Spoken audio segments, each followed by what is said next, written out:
Hello and welcome to episode 42 of the Mental Health Gaming Podcast. I'm all over the shop today, so I've not even thought of a pithy intro, but that becomes a pithy intro because I'm all over the shop and it's not normal, but there we go. And I'm joined by someone who's actually got their head screwed on, Stu. How you doing, Stu? Not bad. I don't know if I've ever been accused of having my head screwed on properly before, but it's nice to hear. Yeah, no, well, compared to me, it's, I set a low bar. Well, I didn't want to say, but yeah. So, just to go straight into things, to try and sort of get my head going. Again, for anyone listening, this is kind of what ADHD does to you. I've tried to focus on a couple of different things, and I can't get my head around just one thing at the moment. But you'll hear me soon become probably hyper-focused. So, again, maybe it's intriguing. So, on that note, and to try and get me down a single path, what have you been playing, Stu? Let's bring some order to this. I kind of understand what you mean about. I mean, I obviously don't have. Well, not obviously don't have ADHD. It's an entire possibility, but I don't have ADHD. But when you say about not being able to focus, I kind of get that because I have it in different areas of my life on different occasions. Yeah. I suppose the way that my brain works because of kind of work sort of trammeled the way that I think into a decent path over many years. But before that, I was pretty scatty myself and all over the place. And I liked to focus on stuff I enjoyed, but I was very dismissive of stuff I didn't. So that kind of made me less, I don't know, yeah, probably a bit less successful than I should have been, maybe, early on, like in school and stuff. But yeah, there you go. So yeah, there's another ramble. I'm in all the wrong ways. Yeah, but we'll accept it. But yeah, so games-wise, I've been a bit rambly there as well. So I played quite a lot. I carried on playing Sayonara Wild Hearts. I'm nearly right at the end now, and I'll be honest, when it gets to about halfway point, it really starts getting good, like really ramps up. And it becomes, as you know, I'm not talking to you about this because you played it, but the audience, that it kind of goes into a thing where it's kind of paying homage to old games as well as doing something completely new. So it's still a kind of music action game. It's still on rails in most senses, but it kind of draws in a load of old arcade style games as well, plus stuff from, the early 32-bit era as well. And the music gets even better, and it goes on this upward trajectory of getting better and better. And it's gone from a game I enjoyed to a game that I'm starting to fall in love with. So that's fantastic. So kind of feeling bad about getting to the end because it's one of those where you like discovering each new song and each new pattern. But yeah, no, it's great. And also carrying on with Yoshi's Crafted World. I could have finished it by now, but I've been deliberately taking it slow because it's so much good fun unwinding in the evenings because it's so gentle and stuff like that. Yeah. But there was the fighting game sale on Steam, and I bought Ultra Street Fighter 4. So I had Street Fighter 4 for years in the past on the PS4, but I rebought it because it was cheap, and yeah, I've been really enjoying that. I mean, I only play it sort of single player against the CPU, but the last good one as well, isn't it? It is, yeah. Street Fighter 5's garbage. Real terrible misstep, that game, I thought. And I don't even love Street Fighter. I love Street Fighter 4 by the standards of fighting games and gaming, but in terms of Street Fighters, it's the weakest of the ones I like, if that makes any sense. So kind of like, it kind of goes back to the first game, but keeps in some of the important stuff. So it's kind of like Super Street Fighter 2, but better balanced. But it doesn't have any of the excitement and over-the-topness of the alpha games, and it doesn't have the precision, well, I don't believe it does, the precision and the excellent counter system of Third Strike, Street Fighter 3.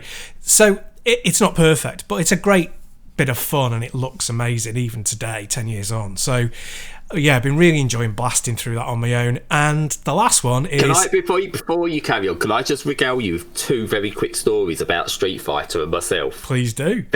And these will be very quick.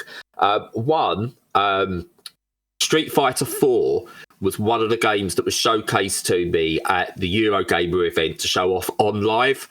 And it's still the game that, even though you could tell it wasn't perfect for on life, that convinced me that one day streaming games will become a thing that actually is viable, because with the right settings, I mean, with a perfect network and things like that, it worked absolutely wonderfully, and that was Street Fighter 4. Also, I just want to point out, I am the greatest player at Street Fighter 5 ever. I've got 100% record online. Just want to point that out. I am 1-0-0. One game? And who did you beat? I don't know. Someone from Brazil or something like that, I think it was. So I probably won because of lag. They didn't know what the game was. You just stumbled into it. Or die. To be fair. Yeah. But so I told you to be quick. Your turn. Carry on. Yeah, no, it's a great one. And the last one I'm going to talk about is Raw Data, which is quite an old VR game by the VR standard now. And it's sort of like Robo Recall. So there's a lot for people who don't play VR. Obviously, there's a lot of kind of wave shooters where there's a lot of enemy movement, but you're comparatively static. Like, you move around, but moving around isn't the key to the game. The key to the game is accuracy. So kind of like, missile. What's the one where you have the trackball? Missile Command. Yeah, that was Missile Command, I think. Yes. Yeah, that's it, isn't it? Yes, sort of that thing of you being relatively static, and it's the aiming that's the important thing. And there's tons of them, but this is one of the first that did it really well. And yeah, it's great. It's, even though the graphics aren't amazing, some of the physics are a little bit iffy, it's still got that great thing in VR of, once you're in there, it's like standing in an arcade where all of the lights and the sounds just blur around you and you're totally focused and you're locked into that world, and you get into the zone in VR, I find, quicker than you do in the quote-unquote real world, because you're encapsulated. So it's much, much easier to get into the zone and just be focused on the game. And something that you're going to touch on about positive mental health for you playing video games, there's loads of that potential in VR, simply because it locks you in, it takes you away, and it's entirely designed to be fun. And yeah, so Raw Data does it really, really well. And yeah, been really enjoying that as well. Excellent. Yeah, I want to make a comment on Sayonara Wild Hearts, but I'm going to save that for later in the show because it's kind of important to that discussion.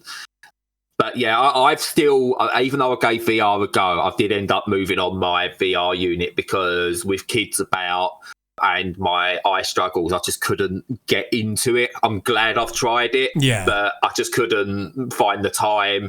Struggled with my depth perception within VR as well, which was really weird.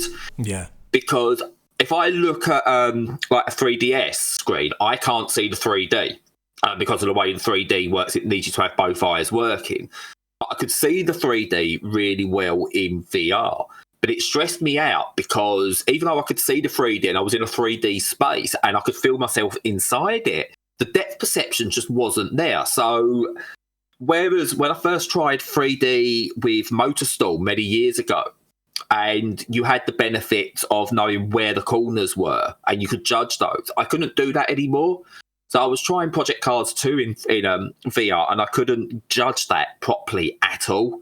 And it was really beginning to frustrate me. So I thought, right, I've tried it, and it is spectacular. VR, when done right, is absolutely wonderful. But my son's just like, I'd just rather be playing on a screen, Dad. I don't care. So he wasn't getting use of it, and I was getting frustrated. Yeah. So, yeah, it's a bizarre one, because when I did lose myself in it, so when I played Tetris in it, which is about the only game I could play in it properly, because even though it's in a 3D environment around you and the sounds are there and everything, it's still just a 2D plane because it's Tetris. Yeah. And I'm going to be talking Tetris Effect in a bit, so, be prepared. But you did warn us. You did warn us last week. Yes.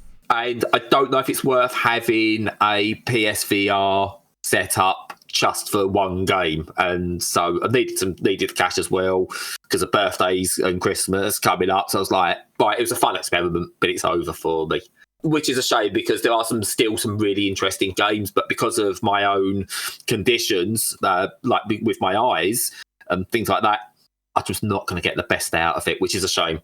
In your defence, and a lot of people's defence, there are lots of barriers to VR. And you know, and then not even like, even if you like, it looks at you being like a quote unquote normal person, Yeah. you know, which I kind of reject. Like, for even at the very, very basic level, if you want to wear glasses with it, it's an uncomfortable experience. Yes. So I bought like lenses like separately for like 70 quid or something ridiculous, really expensive, because they're like, you know, prescription lenses, just so that I didn't have to wear my glasses because it ruined the experience. And that's a really minor thing. But if you've got any other eyesight issues, if you've got any balance issues, you know, several other minor complaints ranging up to major ones, and chronic illnesses and stuff, you're going to be out. You know, you're going to be out of the experience. So it is a very limited thing. Even with like the Oculus Quest 2, which takes away all the cables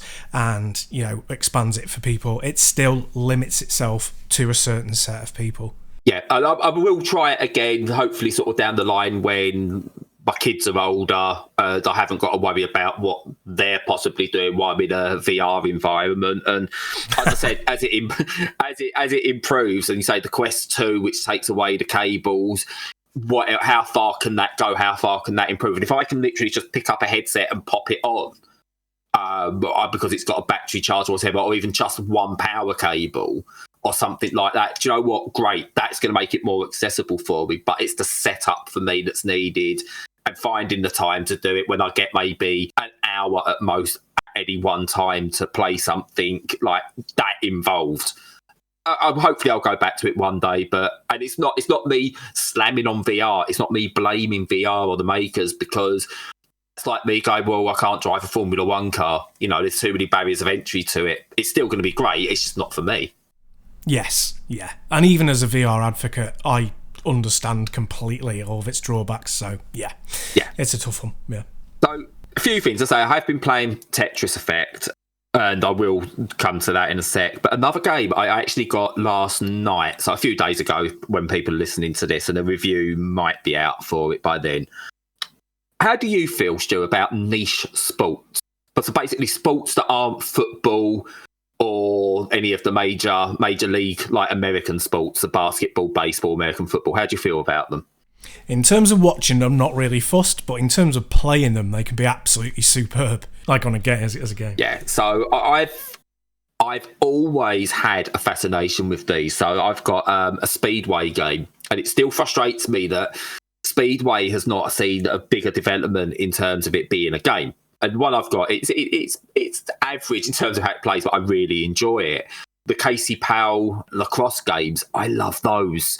I like the rugby games because, you know, they're still good and they're people who love them, but they don't have the time and money in them to make them perfect simulations. So they're a bit quirky with it. So another one that's came out this week, I think it is. It's come out. It might have been last week, or it might be coming out next week. But it came into my inbox, Handball 21.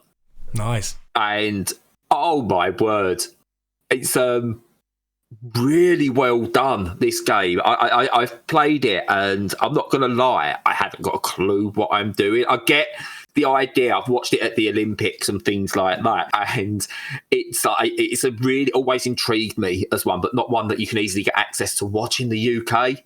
You can in Europe, by the way. But it's kind of like a mix of, I suppose, basketball, football, but obviously using your hands, like, which you can't do in football.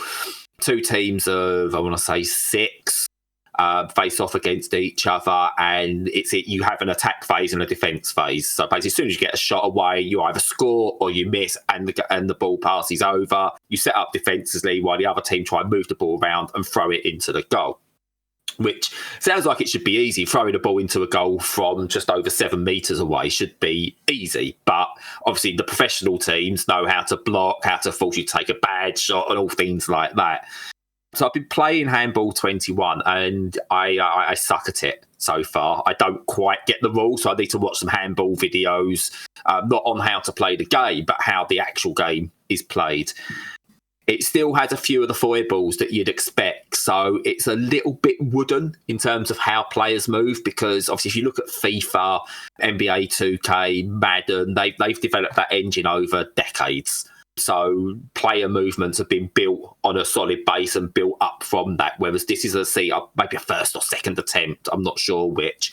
So player models are a little bit wooden. Everyone moves pretty much the same because they probably don't have the money to get everyone in to do full mocap and things like that.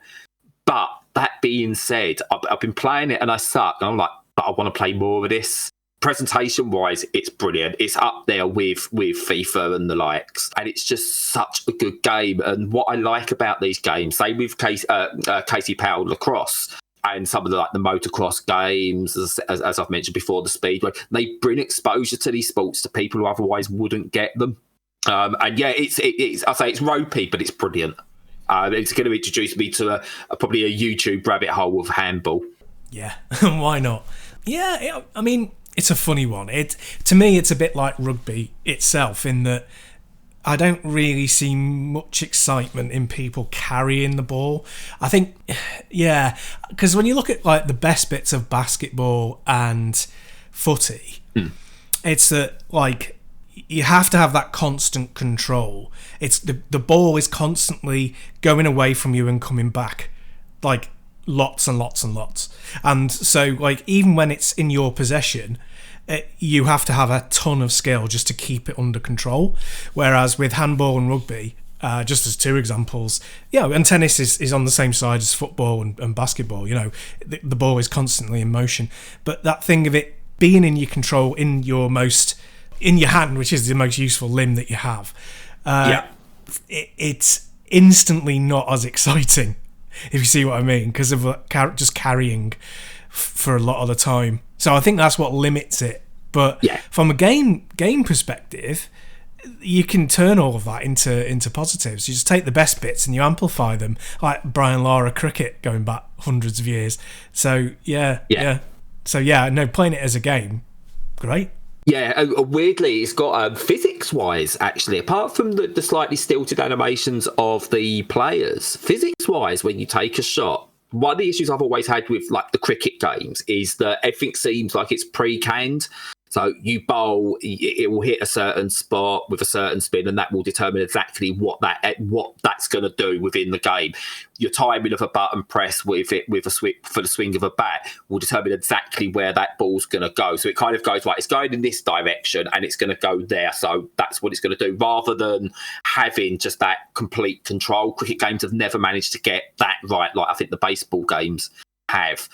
With this, I found there was actually sort of really good physics where you was taking shots and it was going all over the goal, all over. It wasn't kind of set that you've aimed it there and it's going to go in that general direction and then pre-canned the animation. Because I had one where I threw it glanced, and it done the slow-mo replay, it glanced off the goalkeeper's thigh, hit the post, and then hit the back of the goalkeeper's head and went in. Just completely like natural. Yeah. Whereas, like again, in days gone by, and what I would have expected from a game like this is the AI's calculated, right, it's hit the goalie's thigh, it's going to fly off in this direction. But it didn't. There was a natural physics to it, and that drew me in instantly. That it's got that. So again, I'm hoping this gets some success. I mean, I'm not expecting everyone to go out and rush and buy this and make it like a super successful behemoth of a game now. But I hope it gets enough sales that they can do a Handball 22, improve on what this is, because it's a very solid starting base, and maybe give an alternative to the usual boredom yearly updates of the current popular sports titles. Because it's really enjoyable, and then we can start looking at my long-term dream of one day getting Kabaddi 25. So you were a fan of Channel 4 back in the 90s then? I was. I absolutely got into Kabaddi. Yeah. We played it at school and everything. It was the one thing, actually, despite my being bullied at school, there was one thing that brought us all together at one point, and that was playing Kabaddi. Yeah. Everyone joined in around the playground. There was like, for a period of time, everyone was playing Kabaddi. Now, I did get hurt because Kabaddi's bloody brutal. And I'm sure I've got a few extra digs in there and stuff like that. But it's one of my positive memories from school was playing Kabaddi because I was pretty good at it as well. Excellent. Yeah, they also used to have basketball, funnily enough, didn't they, before Sky snaffled it all up? Yeah. Such a shame. Yeah, they had everything. Yeah. Windsurfing. A Eurosport had the tractor pulling and the trail biking, and I think Britain's most famous sportsman, who no one's ever heard of, has got to be Dougie Lampkin. Yeah, no, that's a new one on me. Dougie Lampkin was the world's greatest trail biker. Yeah. It's absolutely brilliant. I used to love watching him. I mean, a lot of people watch Kickstart. Was that what it was called on ITV? God, I used to love that. And Junior Kickstart, yeah. Yeah, but basically it was that, but at a grander scale, and Dougie Lampkin was the best. Look up YouTube videos of him, he's amazing. A friend of mine knew him because he's from the Isle of Man, I believe. All right. But yeah, Dougie Lampkin. Bring back more sports like that. It's again, I like the trials games, but they're too far-fetched. I still always wanted a trials game that was just more grounded in reality.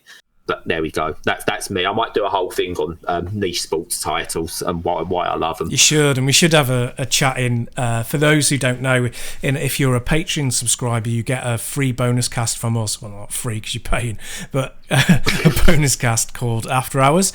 So we'll have to talk about niche sports on that and how the changing face of sports broadcasting in the UK, because there was some brilliant stuff. So yeah, we'll go back to that. A couple of other bits I've been playing, I'm not going to touch on those, but it's Pure Pool, more Jurassic World Evolution, both fantastic. But the other thing I've been playing, I suppose this will transition into our main conversation, is Tetris Effect Connected. So essentially, Tetris is going to be Game of the Year for me for the past 4 years, including this year. So Puyo Puyo Tetris, Tetris Effect, Tetris 99, Tetris Effect again. Absolutely, it's spectacular. I've waxed lyrical about it. There's an article on the site which I'll link to in the descriptions for this. But it's, So, question. What's the connected part? Because there's already a Battle Royale game, so what does the internet connected bit of Tetris Effect do? Adds multiplayer, because Tetris Effect doesn't have multiplayer. Tetris Effect Connected enhances foray into multiplayer. Now, it's got a few different variants. It doesn't go down the Battle Royale route. It's left that completely to Tetris 99, which is a shame in a way, because, again, you are limited to just a Switch for Battle Royale. But, that's what it is. So you've got your basic score attack mode, which is you play modern Tetris, and I'll come to why I'm calling this modern Tetris in a minute, where you basically rack up the highest score until one of you has hit, basically filled your well, and whoever gets the highest score in that period is the winner. You've got classic score attack.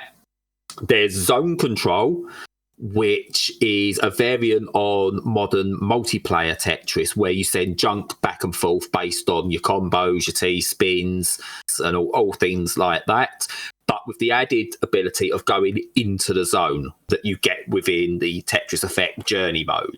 And that's done with the more traditional best of three. This all sounds amazing. It is brilliant. And the other mode is co-op Tetris.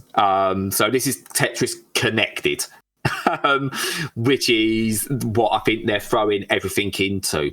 So essentially, it's 3 players join up and take on a boss, because Tetris now has a boss rush mode, which is wonderful. So the boss has got his own world, and he's filling it up, and he sends all kinds of power-ups your way.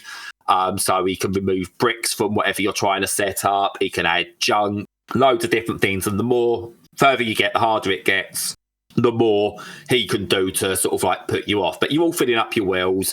You're all trying to build up your meters. So every time you clear a line, each one of you fills up a meter. The more lines you clear, the quicker you clear them, the faster that meter fills up. When that meter fills up, you all join together, and you get, instead of your individual wells, one giant well to play in, one giant play area, and then basically you work together, taking turns, dropping your individual pieces to create massive lines. And then you build those lines up, and whatever you build up in this mode sends a bunch of junk the other way to the boss. All the time, he can go into a defensive mode where he starts clearing lines, and it reduces the damage and the junk you send his way, which again, it's just adds this really good layer of strategic thinking. And yeah, you do this, and it's a boss rush mode because you kill the first boss, and then another one comes, and you have to beat him, and then another one, and you get 3 per area, essentially. But it is, wow. If you would have told me back in, the late 80s, early 90s, that there would be more ways to play Tetris than you could ever imagine, I would have just gone, you crazy. NES and Game Boy Tetris, that's all you need. You can't. Why mess with the simplistic perfection that is Tetris? But somehow, we've got Tetris that mixes with another puzzle game entirely and does a crossover. You've got a Tetris Battle Royale. Multiplayer Tetris became a thing. You've got this trippy, weird, musical experience of Tetris.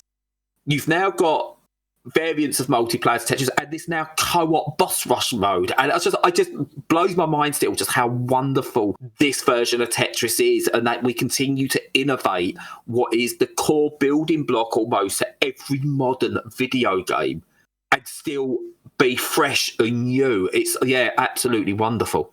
Yeah, I'm going to say something controversial now. Go on. I'm going to say that Tetris would be nowhere and nothing in the last few years without Tetsuya Mitsuguchi and Lumens. I think that he rescued it from a spiral into just repeating itself over and over. You're on about my mate Tetsuya Mitsuguchi by any chance? Yeah, your best mate. Yeah. My best mate, we're like that. He retweeted me. More than once. Yes, he did, didn't he? Yeah. Oh, yeah, I completed the internet. He totally did there. Oh, God. Yeah. You just need a Hideo Kojima. I tried explaining that to non-gamers, and they was like, what? And I was like, right, who do you really like? And they went, I'd like someone saying, Prince. I love Prince. It's my favourite music artist. Like, imagine you wrote something about Prince and Prince himself retweeted it. And they went, oh, right, okay, yeah, I get it now. I was like, that's what it was. Well, yeah, you'd have to do it through a medium these days, but I take your point. But he's the absolute god of resurrecting Tetris, I think, in my opinion, anyway. For a lot of people, yes. I mean, what I will say is I still think... Tetris has always had a core group of people who play it. Have you ever seen high-level Tetris, by the way, with the best of the best going at each other? Yes, I have. I watched... what was it? A documentary? Oh, no, that was it. I think there's a YouTube video. That's right. You may even have sent it to me years ago. Possibly. Of the best, I think is the best Tetris player in the world, playing Tetris Effect for the first time. Yes. And playing it in VR, and he said because of the high refresh rate he was able to be even better, and that was like a 30-minute vid or something, and God, he was amazing. So that's the best classic Tetris player in the world, whereas there's the modern Tetris players are better at the modern Tetris, but you see them and they've completed like 8 combo with like T-spin triples thrown in, T-spin doubles. By the time you even worked out what they're doing with their first drop, and that's as someone who understands Tetris. I sit there watching Tetris and I watch what they do, and I'm just like, right, I've got to rewatch that to get an idea of what they actually did. So people who are new to Tetris, when they see these high-level players, must just not comprehend what they are doing. You look at it and go, this can't be possible. And I feel sorry because there's going to be a lot of people probably experiencing not just Tetris Connected for the first time, not just multiplayer for the first time, but maybe Tetris for the first time because it's free on Game Pass on both Xbox and the PC versions. So people are going to be trying this for the first time. And if you are one of those people, and because I know our target audience, you're going to be aware, most people are going to be aware of what Tetris is. But if you are one of those people who's going to be experiencing this for the first time in a long time, or the first time since maybe Game Boy Tetris, and you want to venture online, honestly, don't be scared. Take your defeats. When I first went into multiplayer Tetris, I think I went hundreds of games without getting a win, getting absolutely handed to me. Seeing that people were doing these T-spin doubles, not working out how to do that and keep mucking them up. Triples took me years to get right. and Z and S spins. Even now, I have to have a certain setup to get it. I can't naturally get those done. But stick with it. Play offline against a computer. Take your defeat, and then you will get better. And honestly, just play journey mode. Because what Tetris Effect does, and this is not even the connected part of it, what Tetris Effect does brilliantly, I suppose this is where we're going to transition into the main topic of today, is what that does is it's relaxing. There's no, I mean, you can fail, that's fine, but never to the point where the game's mocking you for it. It just goes, oh, you failed, go in again. Let's rescore this. Go on, off you go. Enjoy the music. And it's a great piece of escapism. So just practice in there. You might get a better score and then use that as a target to improve. It allows you to sort of plan. It allows you to be concise and thoughtful in what you're doing. But it also allows you to discover how to rectify mistakes and how to learn from your mistakes. And I think that is a great message that it sends. Yeah. So we'll have a link to this as well. But there was a recent article that's doing the rounds, and people in the UK would have likely seen it linked in The Guardian, where Oxford academics have done research and their data has showed that gaming can help with your mental well-being. Now, are you shocked by that, Stu? It's a funny one. I'm not, but I can imagine how many people would be. Yeah. It's weird because that's a drum we've been beating from the or something like individually we've probably been beating that drum for years, but as a site that's been our message from day one, that there can, again, we've not done the hey, games are only good for your mental health, because we know some of the vile practices there are, such as loot boxes, aren't good for mental health. But yeah, it seems to be more and more people are beginning to understand now that there are benefits to escapism or the tasks that you get in certain video games. And I know they focused on Animal Crossing and, oddly, Plants vs. Zombies, the newer one, Battle for Neighbourville, which was crap. But yeah, they focused on those two games. It's like, you could have chose something better than Plants vs. Zombies. Yeah. Bizarre.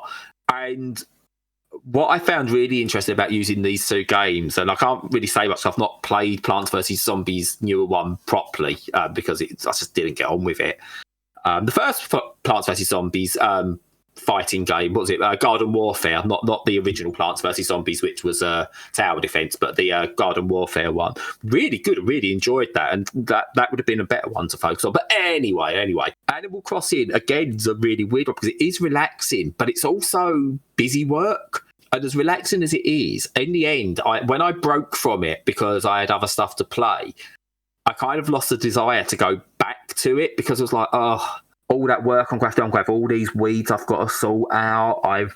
What can I actually do? What do I want to build? And if I do this, I've got to wait a day, maybe 2 days to ask for this thing to be built, and then for it to actually be built. It kind of got that to me. But it's while you're playing it is super relaxing. But what I'd like to see them do based on this is, instead of just focusing on these couple of games, is actually expand this research to more games and work out why games like Doom, Tetris, FIFA, even why games like that in certain environments are good for your positive mental health as well. Because sometimes shooting something in the face is great because it allows you to get rid of any stresses you might be feeling from a bad day or a bad week. But yeah, it's fine to shoot something in the face in a video game, and that can be beneficial. But they seem to have gone for, in this research, the two games that are the least inoffensive. Because imagine if they come out and went, Call of Duty, yeah, that's really good for mental health. You'd have had people up in arms.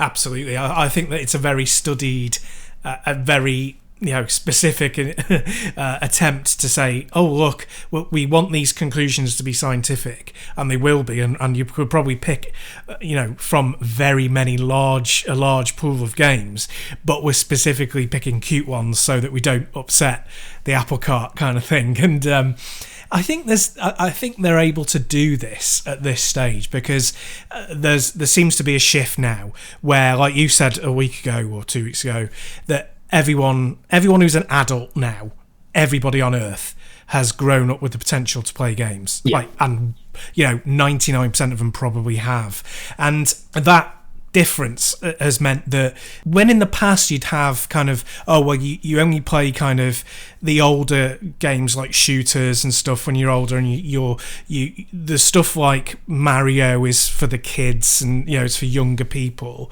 I think there's none of that stigma now, so it's probably mainly adults who play Animal Crossing, and I know that loads of kids do as well, but it just means all ages actually play them, instead of feeling like they shouldn't because they're too cutesy and too childish. And so they can get a wide enough pool of people who've been playing games long enough, and also games that are accessible and cute, so that they can do the study properly. And like you said, I think they could do that with Doom or anything like that as well, and just show that release of, it's that constant winning, it's that constant success, whether it's a plant that you've like a flower that you've planted suddenly sprouts, or whether it's a demon exploding into chunks. It's that constant success of defeating or achieving something over and over again that's great for your mental health. Yeah, and the reason I didn't want to reply to it when we first started the show,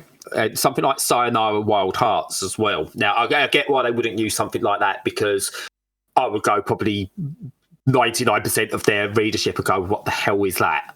Whereas people know what Animal Crossing is, and they know what a Plants vs. Zombies is, I suppose.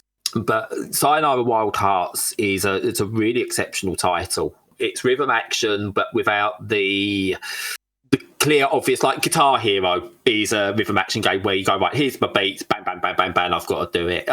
Crypt of the Necro Dancer, Cadence Hyrule, again, they're very obvious beats of, here it is.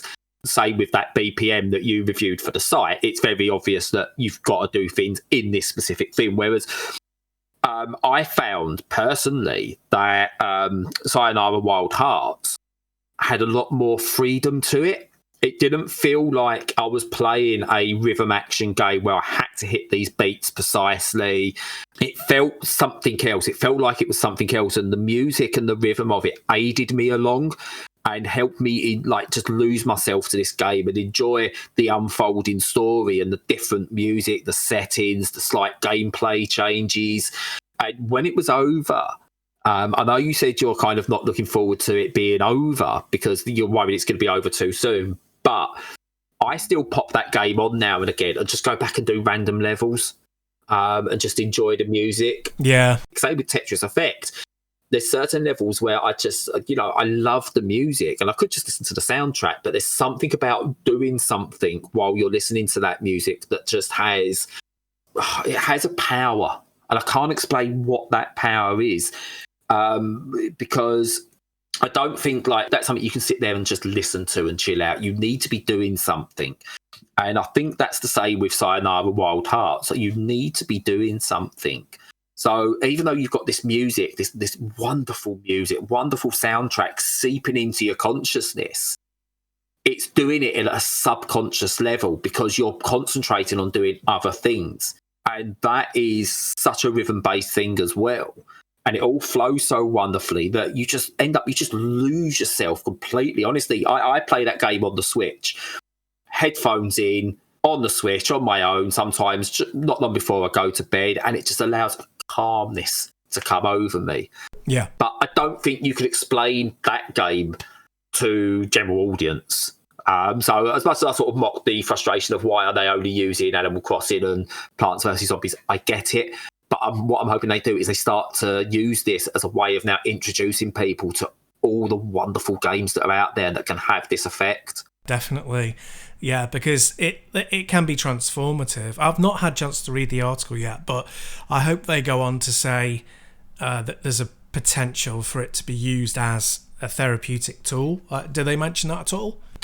They talk more about getting it as an evidence of the concept, about it being beneficial rather than doing harm. They talk about that.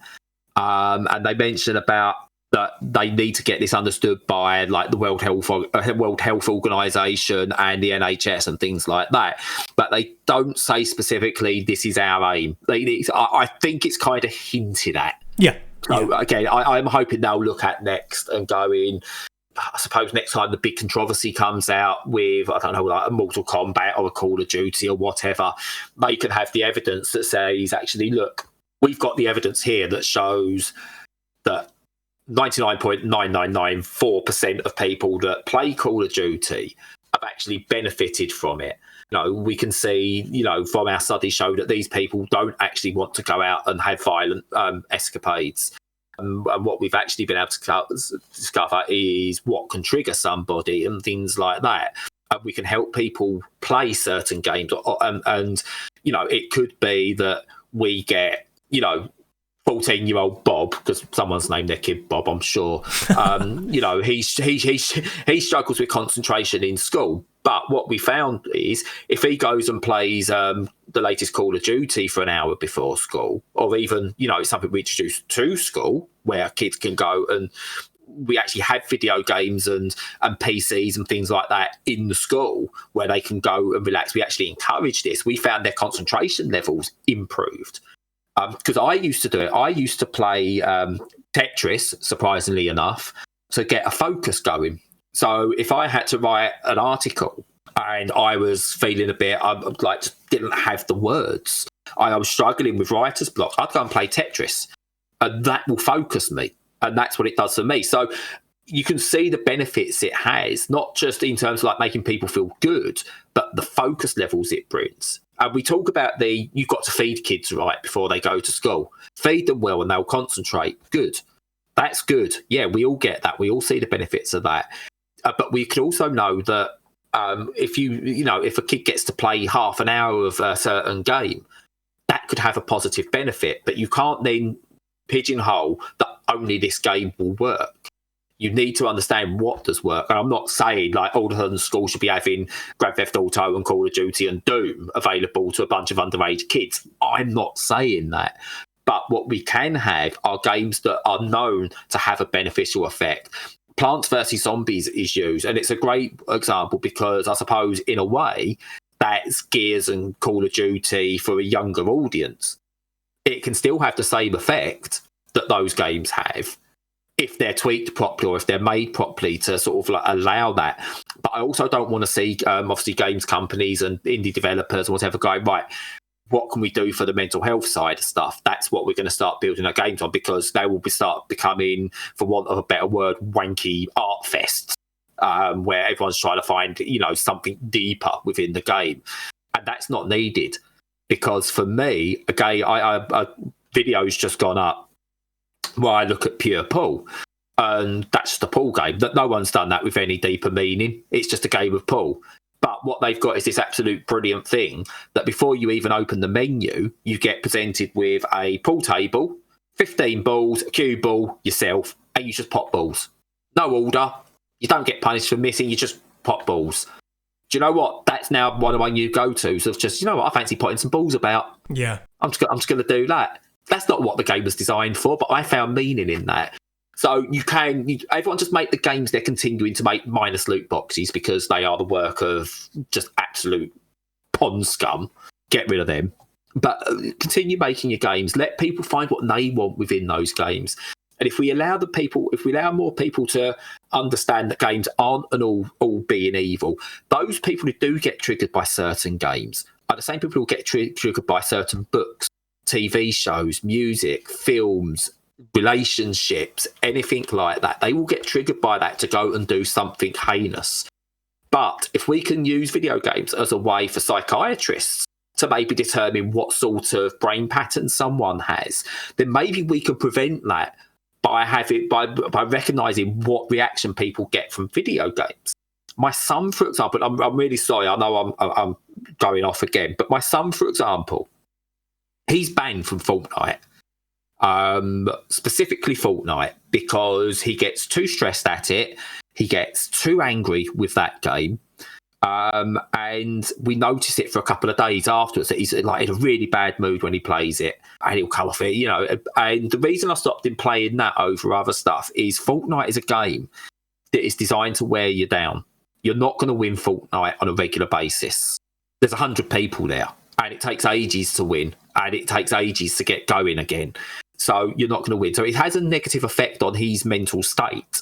Whether that's his ADHD, I don't know, but I stopped him playing that. Yet he'll play Brawlhalla and he'll lose. You still get a bit, I lost, I didn't want to lose. But there's not the anger that's there. He'll play Titanfall, loses that, doesn't mind. Call of Duty, again, gets a little bit wound up because that's it in the heat of the moment. It doesn't affect him after the fact. Playing ice hockey, when he used to play ice hockey, he'd get angry in the moment. He'd get really competitive, and you see it, and then he'd come off the ice afterwards, and he'd be like, "Yeah, so I'm done now." But Fortnite had this negative effect on him long term, so we stopped him playing it. But that's not inherently to say Fortnite's a bad game, and other people might have a positive reaction to it. So you've got to understand yourself. If you've got kids, you've got to understand your children, and you've got to understand that it's not just the game that does it. As I said, I mentioned Doom, Mortal Kombat. That's not a go-to for it's bad for everyone or it's good for everyone. Tetris, not good for everyone. It really isn't. And I'm not naive to think that. But finding the right games for the right people, yeah, clearly it will have the best effect. As I said, with this, Animal Crossing, it's a great start because people know it and it's a popular game at the moment. But let's look further. Let's look what other games can do. Let's actually start testing these so-called violent video games and what effect that has long-term on people as well. Yeah, absolutely agree. I just realised, well, this one's gone long, hasn't it? Ooh. A little bit. Also, I do wonder if a lot of this is because the researchers and the academics are all a bit younger now. The people who grew up in the 80s and 90s as well. And so they've grown up with video games. Yeah, that's kind of what I meant before as well. That like it's just part of society now. Yeah, I mean, people who are, I suppose you look at it, when you look at people who are completely against video games, apart from them being, I suppose, right-wing mouthpieces who are just saying it for the controversy, and generally it's the older folks who say it, that for them, the Wii is what a gaming thing should be. Just that, they've got their Wii with their Wii Sports, and that'll do. Yeah. Or that's what they had. That was video gaming in a nutshell. Everything else is bad. But yeah, as we see now, more and more younger people are beginning to voice their opinion. Because you can't even use the argument to go out and do sports anymore because the top sports players play video games. So it's kind of like, well, where's your argument for that? They play video games. Exactly. And your actors, you look at Brie Larson. She's massive into video games. You've had, was it Henry Cavill? I can't remember, who built his own PC? Yeah, Henry Cavill. For gaming, and Terry Crews has done it. Snoop. No, we won't go on to the Snoop Dogg one. That was the most bizarre E3 moment I think I've seen. Snoop Dogg smoking a joint, playing Battlefield with a group of other celebrities was just really surreal. Yeah, weird. But yeah, so more and more people who are successful are playing video games. So the argument is running thin. So if anything, I would say that this article itself is quite tame and doesn't go into enough depth for me. But it's a start. It's a start, and that's all we can hope for. You've got to start somewhere, and hopefully this is it. Yeah, it's all progress. Can't be bad. Yeah. So again, because I've been talking enough, I'm going to let you sign off, Stu, because you are much better at it than me, and our numbers prove it, apparently. Nah, I don't believe that, but I'm happy to do it. So, as usual, please like and subscribe in the usual places. Follow us on YouTube. We do a lot of content, as Brad mentioned. Pure Pool is the latest one that he's put up as a good little sort of 8-minute ramble about that game. Looks fantastic. Definitely worth a watch. And the one on Jurassic World Evolution that he's just done this week. Check those both out. Please join our Discord. We have active chat on there on all sorts of subjects, including mental health discussion and places for you to just vent if you need to. Also, follow us and join up to Patreon if you can afford it, or just, pay us a one-off on coffee. These server things don't pay for themselves, sadly. And yeah, just anywhere that you can find us, especially on Twitter, follow along and see what we're saying. And in the meantime, have a great week, everybody, and take care.